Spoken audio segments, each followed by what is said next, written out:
ጭንቀት ሲለን መውሰድ የሚገቡን 3 ፈጣን እርምጃዎች። የመጀመሪያ እርምጃ፣ አሁኑኑ ለመረጋጋት። ጭንቀቱ ክፉኛ ሲጫንህና አተነፋፈስህ ሲቆራረጥ እነዚህን አድርግ። የቀዝቃዛ ውሃ ስልት፣ ፊትህን በቀዝቃዛ ውሃ ታጠብ ወይም ቀዝቃዛ ውሃ ጠጣ። ይህ የሰውነትህን የሙቀት መጠን በመቀነስ የልብ ምትህን ወዲያውኑ ያረጋጋዋል።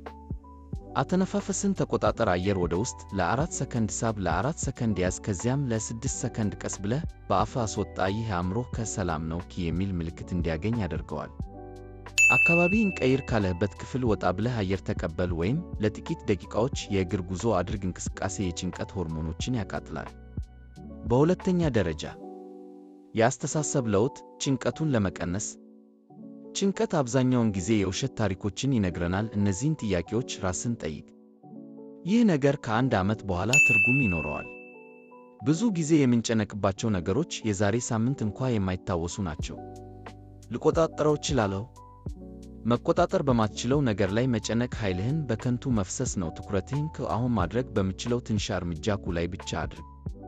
መጻፍ። የሚሰማህን ስሜት በወረቀት ላይ አውርደው። ጭንቀት በአእምሮ ውስጥ ሲታጠር ግዙፍ ይመስላል፣ ወረቀት ላይ ሲሰፍር ግን መጠኑ ያንሳል።